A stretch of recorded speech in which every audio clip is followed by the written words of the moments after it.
दोस्तों नमस्कार। उम्मीद कर रहा हूँ आप सब लोग अच्छे होंगे। तो circular motion and rotation chapter का आज हमारा 20th एपिसोड है एंड हम लास्ट एपिसोड में कुछ क्वेश्चंस को डिस्कस कर रहे थे। आज का जो लेक्चर रहेगा वो भी क्वेश्चंस की कंटिन्यूटी में ही रहेगा। तो चलिए कुछ क्वेश्चंस को और डिस्कस करते हैं एंड उनको भी ज़रा सोल्व करते हैं। ज़रा देखिए दोस्तों, हमारे पास एक क्वेश्चन है कि इस तरह का मेरे पास एक सरफेस है, सर्कुलर सरफेस है, ठीक है। यहाँ पे एक इस तरह का सर्कुलर सरफेस है और यहाँ पे जो एक ऐसे मतलब वो जो बंदे होते हैं ना जो जैसे नीचे वो पहिया लेके और उसके ऊपर जो घूमते हैं, जो प्ले करते हैं, ठीक है। तो उसको आप जो भी बोलो, ठीक है ना। तो जरा देखिए, इसका मास दे रखा है आपको 50 किलोग्राम का और इसकी जो रेडियस है वो आपको दे रखी है, मान लीजिए 10 मीटर, ठीक है। 10 मीटर इसकी रेडियस है। यहाँ पे इसकी इनिशियल वेलोसिटी जो है वो 0 है। आपको बताना है कि जैसे ही ये आपका 60 डिग्री पे होगा, यहाँ से जैसे ही आपका 60 डिग्री पे आएगा उस टाइम इसके ऊपर जो नॉर्मल फोर्स लग रहा होगा, जैसे ही इसकी पोजीशन यहां पे होगी,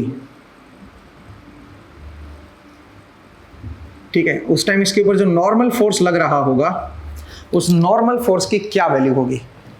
एन की वैल्यू आपको बतानी है कि एन क्या होगा जब ये यहां से यहां पे आएगा रोल करते हुए। तो ये एक सवाल है दोस्तों एंड इसको जरा सोल्व करते हैं। और ये सर्कल का हिस्सा है जिसकी रेडियस है 10 मीटर। तो अब हम इसको कैसे देखेंगे, इसको देखने का बड़ा आसान तरीका है हमारे पास, और वो क्या है सुनिए। जब ये यहाँ पे आएगा तो इसको एक पार्टिकल की तरह ट्रीट कर लेता हूँ। इसका अगर मैं फ्री बॉडी डायग्राम बनाऊँ तो इसका फ्री बॉडी डायग्राम अगर बनाऊँ तो इसके ऊपर एक तो नीचे की तरफ लगेगा mg फोर्स, एक इसके ऊपर नॉर्मल फोर्स लगेगा, और फ्रिक्शन तो हम यहाँ पे ले ही नहीं रहे, तो फ्रिक्शन कोफिशिएंट या फ्रिक्शन को तो छोड़ ही दीजिए। तो केवल 2 ही फोर्स यहाँ पे काम कर रहे होंगे, ठीक है। किसी जनरल एंगल थीटा पे ले लो या 60 डिग्री पे ले लो, कोई फर्क नहीं पड़ता उससे, ठीक है। अब जरा देखिए, यहाँ पे 2 डायरेक्शन होगी, एक नॉर्मल डायरेक्शन होगी और एक आपकी टेंजेंशियल डायरेक्शन होगी। ये जो डायरेक्शन है ये मेरी टेंजेंशियल डायरेक्शन है। तो अब एक बात बताओ जरा, ये अगर थीटा मान लो कोई जनरल एंगल, बाद में थीटा के वैल्यू 60 पुट कर लेंगे ना, तो कोई जनरल एंगल थीटा ले लो। ये जब ये थीटा होगा तो ये एंगल इधर वाला क्या बन जाएगा, ये थीटा है, ये मेरा 90 है यहाँ पे, तो ये 90 माइनस थीटा है तो ये थीटा बन जाएगा। और अगर ये थीटा होगा तो ये भी आपका एंगल थीटा होगा। तो इसका मतलब जो टेंजेंशियल डायरेक्शन में फोर्स लगेगा वो लगेगा mg cos theta, mg cos theta. This has to be equal to m into a tangential. तो यहां से मेरे पास जो a टेंजेंशियल आएगा that will be equal to g cos theta, आप ये कह सकते हो।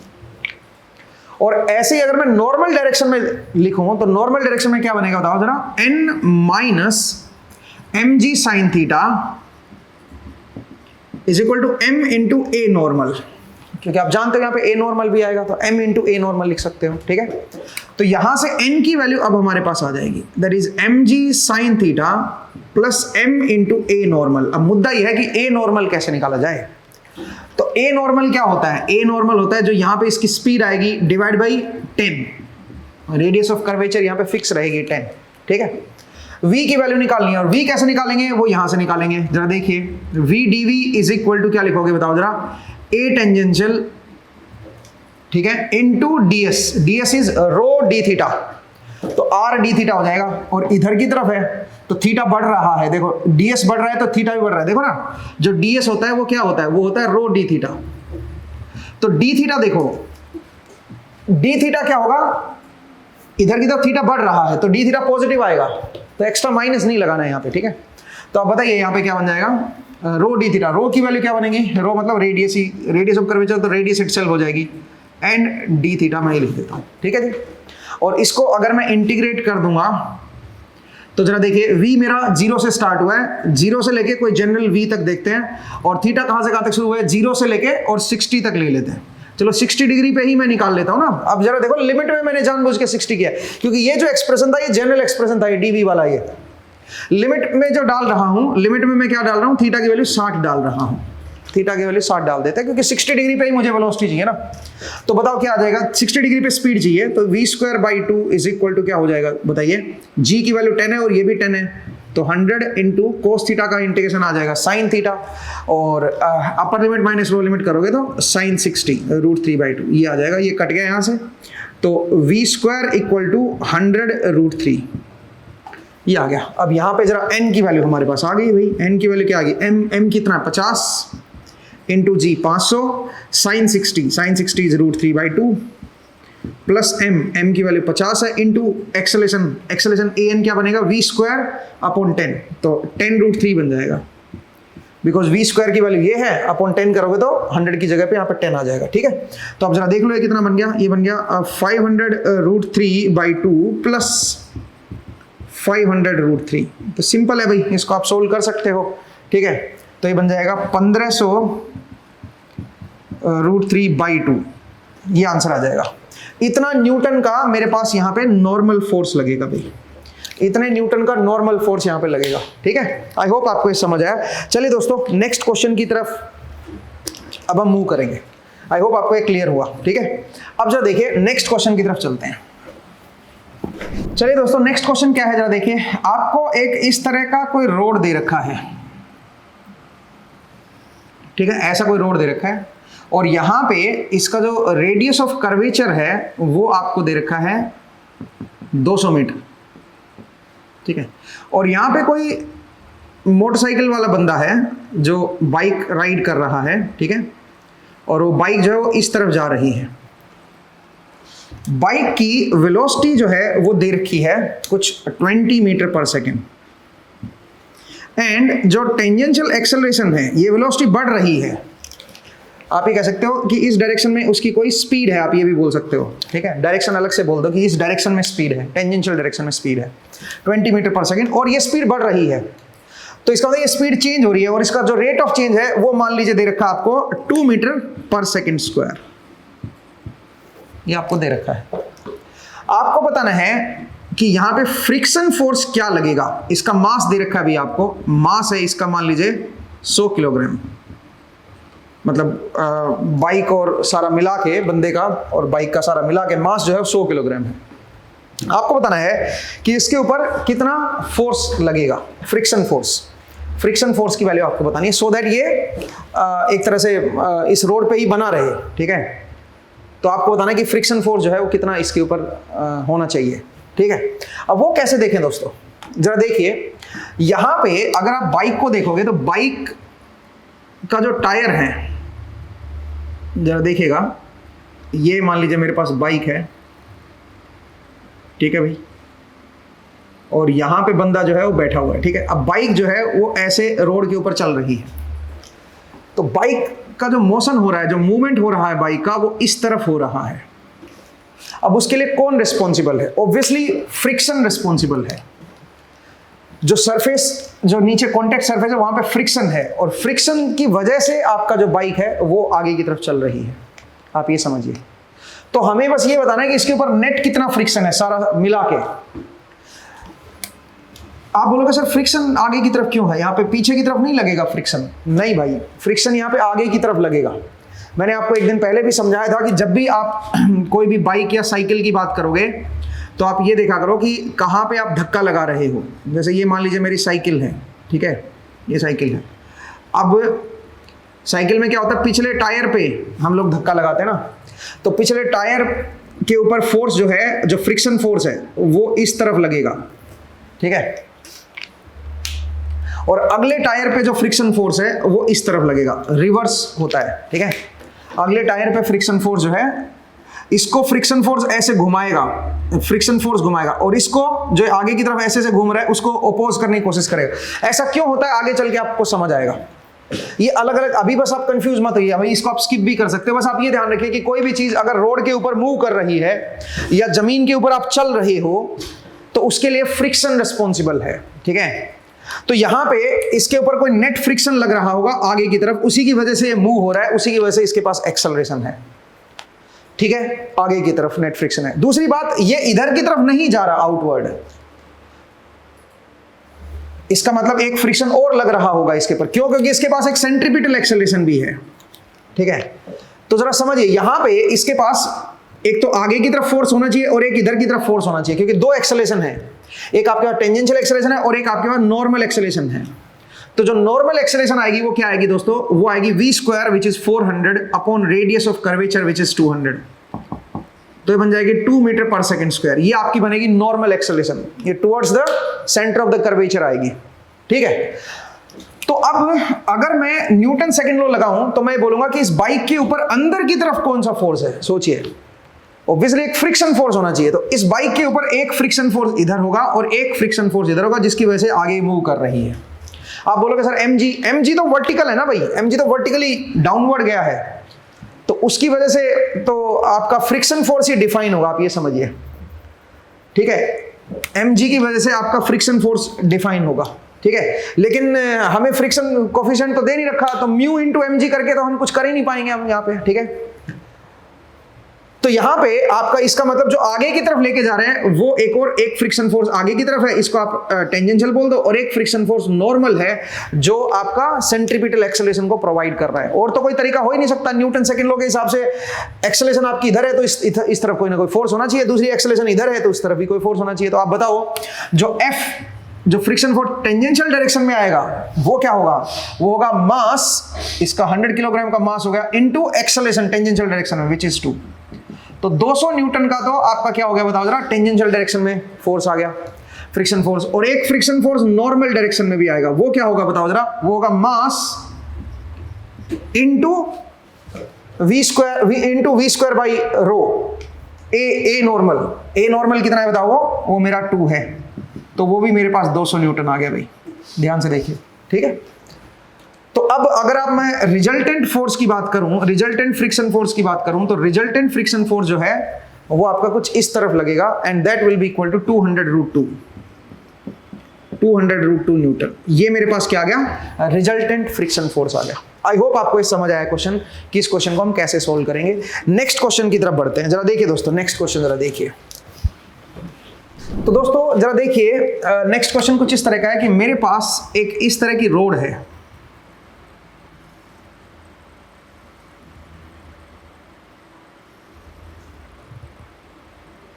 और यहां पे एक स्पूल लगा हुआ है, ऐसे कुछ हमने ऐसे एक तरह का इसके अंदर कोई पाइप सा डाल दिया है, ठीक है।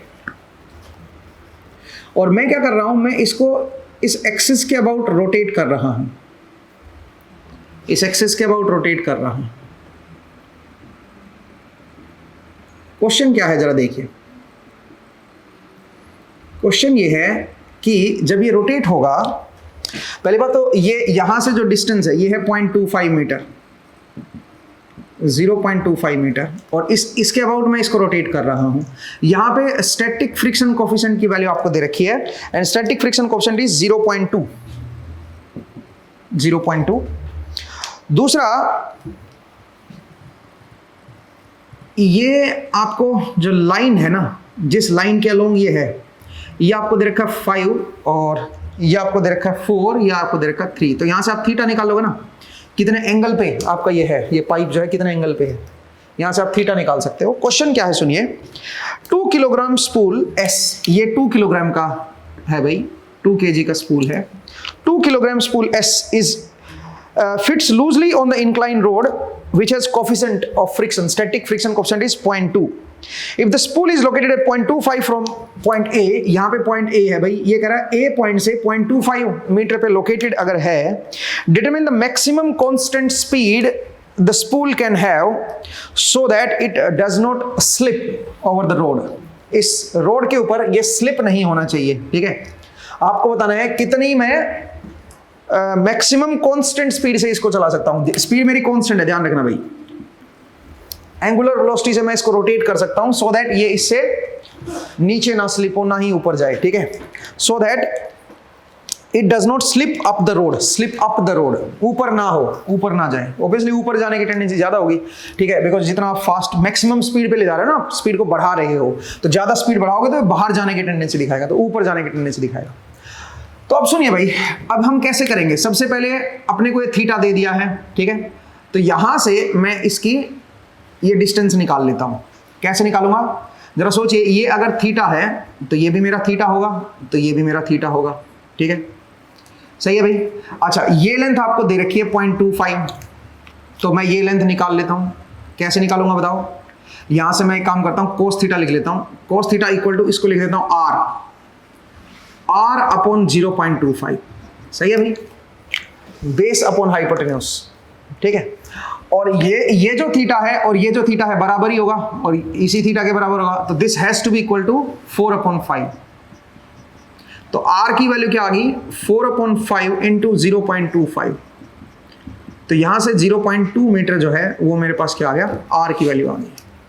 आर मतलब इसकी जो डिस्टेंस है यहां से कितनी है एक्सिस से, वो पता चल गई है। अब सुनिए, अब इस स्पूल के ऊपर कौन कौन से फोर्सेस एक्ट कर रहे हैं उनको जरा देखते हैं, ठीक है। तो वो जरा देखिए दोस्तों, इस स्पूल के ऊपर कौन कौन से फोर्सेस एक्ट कर रहे हैं उनको जरा देखते हैं। ये मेरे पास रोड थी, ठीक है, और यहां पे मेरे पास स्पूल है। अब जरा देखिए, ये इस एक्सिस के अबाउट रोटेट कर रहा है, इसके अबाउट जो है वो रोटेशन हो रहा है। तो इसके ऊपर एक तो सेंट्रीपिटल एक्सेलेरेशन आएगी इधर की तरफ, ठीक है। अच्छा एक इसके ऊपर क्या होगा, इसके ऊपर एक नॉर्मल फोर्स लग रहा होगा इस तरफ, जो रोड है ना वो नॉर्मल फोर्स लगा रही होगी इस तरफ, ठीक है भाई। क्यों भाई नॉर्मल फोर्स लग रहा होगा, बिकॉज ये बाहर की तरफ जाने की टेंडेंसी दिखाएगा ना, तो बाहर की तरफ जाने की टेंडेंसी दिखाएगा तो रोड के ऊपर ऐसे चिपकेगा ये, तो रोड इस पुल के ऊपर बाहर की तरफ इधर फोर्स लगाएगी, नॉर्मल फोर्स। दूसरा इस पुल का एक mgb होगा डाउनवर्ड, स्पूल के ऊपर एक mgb होगा डाउनवर्ड, और एक इस स्पूल पे अलोंग द टेंजेंशियल आपका एक फ्रिक्शन फोर्स होगा, ठीक है। और जो फ्रिक्शन फोर्स होगा that must be equal to 0.2 into normal, 0.2 into normal. जो नॉर्मल फोर्स लग रहा है इसके ऊपर स्पूल की उस पे, तो उसका 0.2 टाइम्स कर दो, वो मेरा फ्रिक्शन फोर्स होगा। दूसरी बात, ये मूव नहीं कर रहा है, ध्यान दीजिएगा, ये कहीं मूव नहीं कर रहा है, ठीक है। ये खासकर अप साइड मूव नहीं कर रहा, ये सर्कल में ही मूव कर रहा है बस। तो सर्कल में, और वो भी कांस्टेंट वेलोसिटी से, तो इसका जो टेंजेंशियल एक्सेलरेशन आएगी, जो ये सर्कल में ऐसे रोटेट कर रहा है ना भाई, तो इस सर्कल के जो टेंजेंशियल एक्सेलरेशन आएगी वो 0 आएगी, और जो नॉर्मल एक्सेलरेशन आएगी वो बनेगी v² अपॉन 0.2। तो आप ये कह सकते हो 5v², ठीक है भाई। ये मेरे पास क्या आ जाएगी, नॉर्मल एक्सेलरेशन आ जाएगी स्पूल की, ठीक है, जो अंदर की तरफ आएगी। अब मुद्दा ये है कि हम यहाँ पे लॉज ऑफ मोशन को कैसे अप्लाई करें, इक्वेशन ऑफ मोशन अपने को लिखनी पड़ेंगी। तो कैसे लिखें जरा देखिए, यहाँ पे अगर आप ध्यान से देखें तो ये जो एंगल है हॉरिजॉन्टल के साथ, इसका जो एंगल है वो थीटा है, ये एंगल है थीटा। हॉरिजॉन्टल के साथ ये जो लाइन है, इस लाइन का एंगल हॉरिजॉन्टल के साथ एंगल है थीटा, ठीक है। तो अगर ये थीटा है तो ये बनेगा 90 माइनस थीटा, ये वाला एंगल बनेगा 90। तो इसको मैं अलग से बना देता हूं सो दैट आपको जो है ना दिक्कत ना आए। तो जरा देखिए, यहां पे एक mg हो गया, ठीक है, और हॉरिजॉन्टल के साथ इस लाइन का जो एंगल है वो है थीटा। तो ये क्या हो जाएगा, ये हो जाएगा 90 माइनस थीटा। इधर बनेगा मेरा नॉर्मल फोर्स, ठीक है, इधर बनेगा मेरा फ्रिक्शन फोर्स। तो अब एक काम करते हैं, और ये मेरे पास एक अंदर की नॉर्मल एक्सेलरेशन आएगी, जिसमें घूम रहा है उसके नॉर्मल अंदर की तरफ एक्सेलरेशन आ जाएगी। तो मैं काम करता हूं, इसके ब्रेक कर लेता हूं कंपोनेंट, ठीक है, इसके कंपोनेंट ब्रेक कर लेते हैं। जरा देखिए कैसे, मैं यहां से ये कह सकता हूं क्या कि ये अगर 90 माइनस थीटा है तो ये एंगल होगा थीटा, ठीक है। तो अगर मैं ब्रेक करूं इसके कंपोनेंट को, तो मैं ये बोलूंगा कि n cos थीटा मतलब ऊपर की तरफ, has to be equal to mg plus, एक तो mg हो गया, एंड प्लस क्या बनेगा बताओ जरा, जो फ्रिक्शन फोर्स लग रहा है, तो फ्रिक्शन फोर्स का क्या हो जाएगा, म्यू n साइन थीटा। एक बार देख लीजिए भी, n cos थीटा ये वाला has to be equal to mg plus mu n sine theta. दूसरी बात, अगर मैं हॉरिजॉन्टल कंपोनेंट की बात करूं तो हॉरिजॉन्टल कंपोनेंट खासकर जो अंदर की तरफ है उसकी अगर मैं बात करूं तो उस पे कौन कौन से फोर्स आएंगे, एक तो आएगा n sin थीटा, और एक क्या आएगा बताओ जरा, एक आएगा म्यू n cos थीटा। एक तो फ्रिक्शन फोर्स का ये वाला कंपोनेंट आएगा इधर, और एक नॉर्मल फोर्स का ये वाला कंपोनेंट, और तो कोई फोर्स लगेंगे नहीं। That must be equal to mass into इसकी एक्सेलरेशन। एक्सेलरेशन क्या होगी, v स्क्वायर अपॉन 0.2, 5v² आप इसको लिख सकते हो। इसका मास दे रखा 2 किलोग्राम, तो यहाँ पे 2 की वैल्यू पुट कर देता हूं मैं, ठीक है। तो 2/0.2 इज 10, तो यहाँ पे 10v² लिख देता हूं भाई, ठीक है। This will be 10v²। सही है भाई, इस तरह से आप जो है इसको लिख सकते हो, ठीक है। अब मुद्दा क्या है, मुद्दा यह है कि यहां से मैं n की वैल्यू को निकाल सकता हूं। तो n will be equal to 10v² upon sine theta plus mu cos theta. इस तरह से आप क्या कर सकते हो, n की वैल्यू को, नॉर्मल फोर्स की वैल्यू को निकाल सकते हो कि नॉर्मल फोर्स की वैल्यू क्या आएगी। अब मैं यहां पे नॉर्मल फोर्स की वैल्यू पुट कर देता हूं भाई।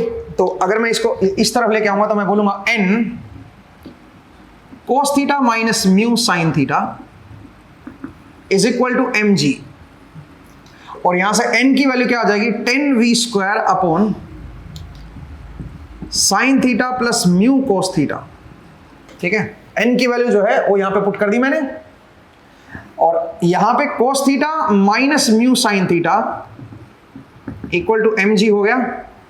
तो यहां से v² की वैल्यू आ गई दोस्तों।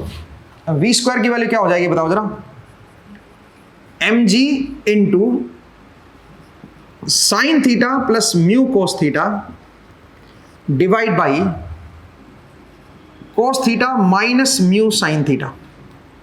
एक बार देख लीजिए भाई, और नीचे 10 भी आ जाएगा। तो अगर मैं पुट करूं ये g से, ये तो कट गया, तो v² इक्वल टू m की वैल्यू मैं 2 लिख लेता हूं, ठीक है भाई।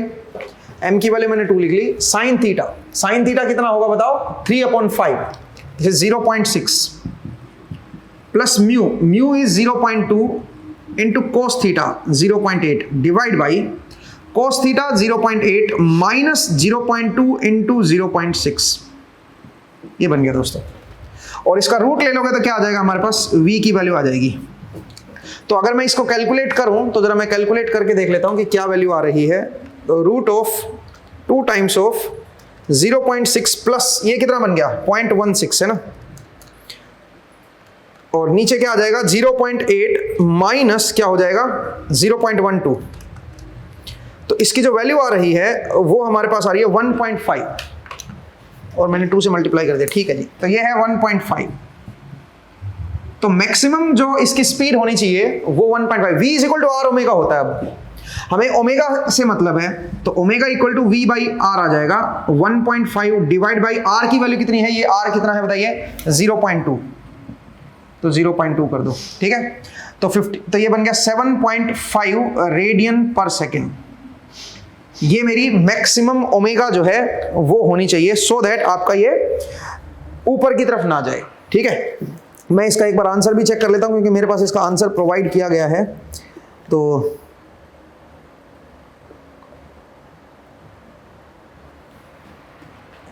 आंसर करेक्ट है भाई, ठीक है, आंसर इतना ही है।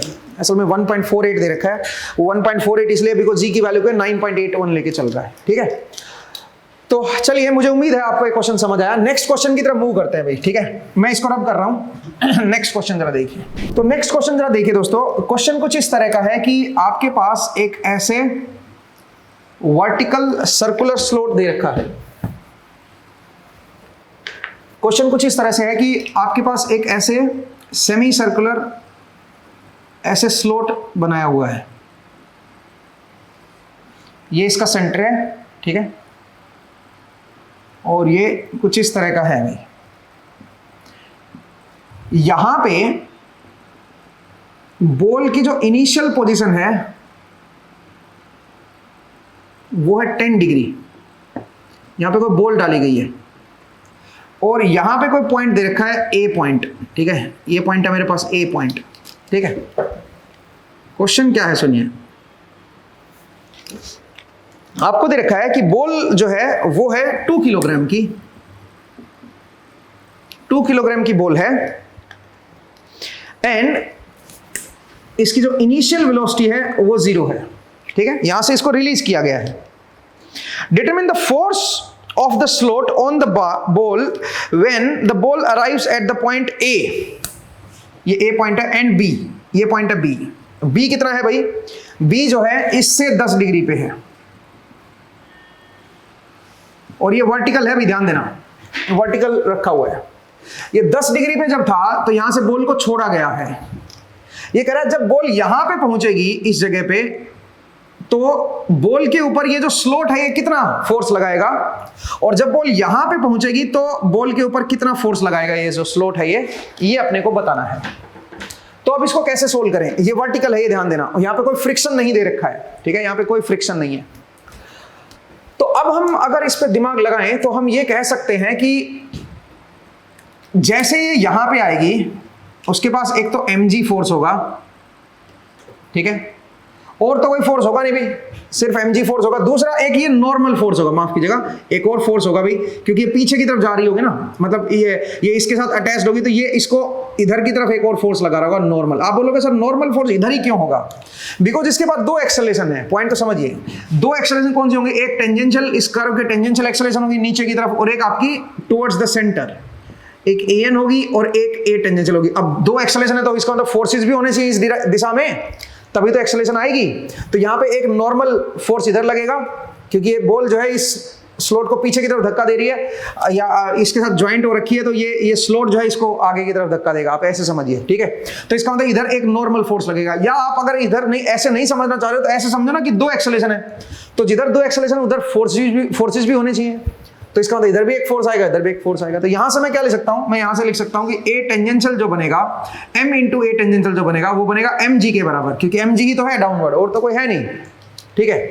तो यहां से a टेंजेंशियल क्या आ जाएगा मेरे पास? That has to be equal to g इस पॉइंट पे, ठीक है। और दूसरा आपके पास जो m इंटू a नॉर्मल जो बनेगा, that has to be equal to n, जो स्लोट इस बॉल के ऊपर फोर्स लगाएगा, नॉर्मल फोर्स लगाएगा, ठीक है, वो ये n होगा। अब अपने को क्या निकालना है? अपने को निकालना है m into v square upon r की वैल्यू इसकी दी होनी चाहिए भाई। r कितना है? 0.8 मीटर, ये है भाई 0.8 मीटर, तो वी स्क्वायर अपॉन r 0.8। ये मेरा क्वेश्चन नहीं है, बुक का क्वेश्चन है, ठीक है। तो इस तरह से मेरे पास क्या आ जाएगा? नॉर्मल फोर्स आ जाएगा, और m की वैल्यू जो है वो 2 दे रखी है। लेकिन अब मुद्दा क्या आ गया? मुद्दा ये फंस गया कि v कैसे निकाले। जैसे इस पॉइंट पे पहुंचेगा v क्या आएगा? तो v निकालने के लिए एक काम करते हैं, हम कोई जनरल एंगल ले लेते हैं थीटा। जब बॉल किसी जनरल एंगल थीटा पे है, यहां से हॉरिजॉन्टल से वर्टिकल से कुछ थीटा एंगल पे है, तो वहां पे एक mg फोर्स होगा, एक आपके पास नॉर्मल फोर्स होगा, ठीक है। और यहां पे हम क्या करेंगे? हम v का एक्सप्रेशन निकालते हैं कि थीटा के साथ कैसे v बदल रहा है, और फिर हम थीटा की वैल्यू को 90 डिग्री रख देंगे। जब थीटा की वैल्यू 10 डिग्री है तो वेलोसिटी मेरी 0 है। तो अब जरा देखिए इसको हम कैसे करेंगे। यहां पे अगर आप देखोगे तो यहां पे एक नॉर्मल डायरेक्शन आएगी और एक टेंजेंशियल डायरेक्शन आएगी, और ये एंगल अगर थीटा है वर्टिकल के साथ, अगर ये एंगल मेरा थीटा है, जरा देखिए, ये मेरे टेंजेंशियल डायरेक्शन है, ये नॉर्मल डायरेक्शन है। वर्टिकल के साथ इस लाइन का जो एंगल है ये थीटा है, तो इधर वाला एंगल थीटा है, तो ये एंगल क्या हो जाएगा इधर बताओ? ये भी आपका थीटा हो जाएगा। जरा देखो ना, वर्टिकल लाइन का इसके लाइन के साथ एंगल थीटा है, तो ये एंगल इधर वाला एंगल जो आएगा वो थीटा हो जाएगा। तो अब आप बताओ, अब अगर आप ध्यान से देखें तो n plus mg cos theta जो बनेगा, that has to be equal to m into a normal, और mg sin थीटा जो बनेगा, that has to be equal to m into a tangential. अपने को टेंजेंशियल ही चाहिए बस, तो a टेंजेंशियल जो आएगा वो आएगा g sin थीटा, क्योंकि इसी से हम क्या कर लेंगे? इसी से हम इस पॉइंट पे स्पीड निकालेंगे। कैसे निकालेंगे जरा देखो, हम निकालेंगे v dv is equal to a tangential into ds, ठीक है भाई। अब एक चीज ध्यान दीजिएगा, मैं बार बार बोल रहा हूं, ये जो स्पीड आप निकाल रहे हो ना, इस जनरल स्पीड का जो एक्सप्रेशन आप यहां से निकालोगे, जो जनरल स्पीड का एक्सप्रेशन आपने लिखा है, ये आपका, अगर आपने वर्क पावर एनर्जी पढ़ा होता तो आप इजीली कर लेते एनर्जी कंजर्वेशन से। बट एनीवे, अब जरा वापस आते हैं यहाँ पे। तो यहाँ पे मैं लिखूंगा v dv, ध्यान रखना ये टेंजेंशियल स्पीड है भाई, a टेंजेंशियल है g sin थीटा, और ds क्या बनेगा? ds equal to rho d theta. और ध्यान से देखो, इधर थीटा इंक्रीज हो रहा है, तो डी थीटा की वैल्यू पॉजिटिव आएगी, तो ds भी पॉजिटिव हो जाएगा, रो की वैल्यू 0.8 बन जाएगी, तो 0.8 डी थीटा। सिंपल, इस तरह से लिख सकते हो। अब ये जनरल एक्सप्रेशन है। अब इंटीग्रेट करूंगा तो लिमिट डालूंगा, लिमिट अगर डालनी है तो फिर थीटा की वैल्यू 10 डिग्री से 90 डिग्री पे क्यों नहीं डालते हो? थीटा की वैल्यू 10 डिग्री से 90 डिग्री डाल दो सीधा सीधा, 90 डिग्री वाली वेलोसिटी आ जाएगी। और 10 डिग्री पे वेलोसिटी मेरी जीरो है या स्पीड मेरी जीरो है और 90 डिग्री पे स्पीड मुझे बतानी है भाई, तो उसको मैं v नोट लिख लेता हूँ या v लिख लेता हूँ, कुछ भी लिख लो। तो यहां से जो आएगा वो आएगा v²/2 इज इक्वल टू, ये क्या बन जाएगा, g की वैल्यू 10 ले लो तो ये 8 बाहर आ जाएगा, सही है भाई। साइन थीटा का इंटीग्रेशन क्या होगा, minus cos theta, upper limit लो डालोगे तो माइनस कोस 90 जीरो एंड यहाँ पे आ जाएगा कोस 10 डिग्री। तो यहां से v² की वैल्यू आएगी 16 कोस 10, ठीक है। तो यहां से v की वैल्यू क्या आ गई बताओ, v की वैल्यू आ गई √16 कोस 10 डिग्री, ठीक है जी। v की वैल्यू आ गई 16 कोस 10 डिग्री। तो यहां से अगर मैं इसका निकालूंगा √16 एंड, एक मिनट रुकिए भाई, 16 कोस 10 डिग्री ना, इसकी वैल्यू मेरे पास आ रही है 3.97। This came out to be 3.97 metre per second. यहां पे मुझे स्पीड पता चल गई है, तो स्पीड की वैल्यू यहां पे पुट कर देंगे भाई। तो नॉर्मल फोर्स जो लगेगा वो लगेगा 2 × 3.97 का स्क्वायर अपॉन 0.8। तो इसकी वैल्यू जो आई है हमारे पास वो मैं आपको बता देता हूं।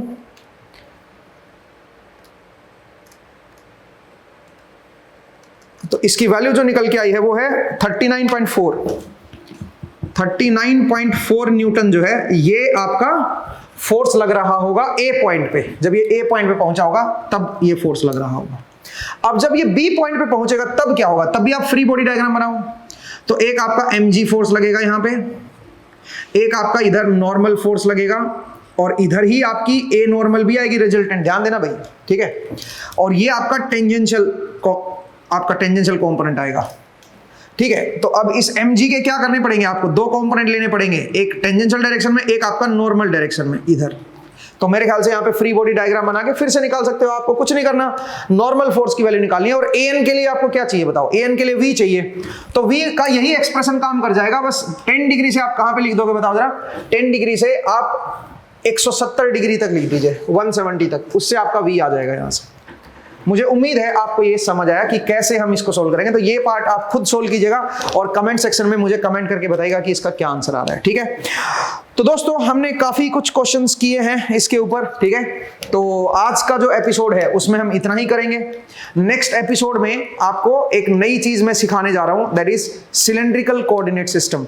जब सिलेंड्रिकल कोऑर्डिनेट सिस्टम से आप चीजों को सोल्व करते हो, आपने ये सिलेंड्रिकल कोऑर्डिनेट सिस्टम से एक्सेलरेशन एंड वेलोसिटी कैलकुलेट करना सीखा है, ठीक है। तो उसका भी अब हम यूज करते हुए इक्वेशन ऑफ मोशन लिखेंगे, ठीक है। लेकिन वो कहां यूज करना है, यहां पे तो देखो पार्टिकल का मोशन दे रखा है आपको कि कर्वी मोशन है पार्टिकल, तो कर्वी लीनियर मोशन है तो सीधा सीधा आप कर दोगे। लेकिन कई बार क्या होता है, कई बार आपको पार्टिकल का जो मोशन है, वो जो पार्टिकल का मोशन है वो किसी पर्टिकुलर पॉइंट से आपको दे रखा होता है कि इस पॉइंट के साथ आर कैसे बदल रहा है और थीटा कैसे बदल रहा है, ये जो थीटा है ये कैसे बदल रहा है और आर जो है ये कैसे चेंज हो रहा है, और इस पॉइंट से डिस्टेंस कैसे चेंज हो रही है। तो जब भी आपका मोशन आर और थीटा के टर्म्स में दे रखा हो, या आपको पता चल जाए कि पार्टिकल का आर मतलब एक पॉइंट के अबाउट जो है पार्टिकल रोटेट कर रहा है, ठीक है, तो उसकी जो उस पॉइंट उसका जो सेंटर है जिसके अबाउट वो रोटेट कर रहा है, वहां से आर कैसे बदल रहा है और थीटा कैसे बदल रहा है। और अगर आपको ये सब पता चल जाए कि आर डॉट क्या है, किस रेट से मेरा आर ये चेंज हो रहा है, कम ज्यादा हो रहा है, ठीक है, किस रेट से मेरा थीटा चेंज हो रहा है, थीटा का जो रेट ऑफ चेंज है वो क्या है, आर डबल डॉट पता चल जाए या थीटा डबल डॉट पता चल जाए, डबल डेरिवेटिव इनका पता चल जाए टाइम के साथ, तो अगर ये सारी इंफॉर्मेशन आपके पास है तो फिर आप सिलेंड्रिकल कोऑर्डिनेट का सहारा लेके भी क्वेश्चंस को सोल्व कर सकते हो और इक्वेशन ऑफ मोशन को लिख सकते हो। तो अगला जो एपिसोड होगा दोस्तों, उसमें हम सिलेंड्रिकल कोऑर्डिनेट सिस्टम की हेल्प से चीजों को सोल्व करने की कोशिश करेंगे, ठीक है। तो आज के लिए हम इतना ही करते हैं, नेक्स्ट एपिसोड में फिर से आपसे मुलाकात होगी। अपना ख्याल रखिए, पढ़ते रहिए, मुस्कुराते रहिए, नेक्स्ट टाइम मिलेंगे। Thank you.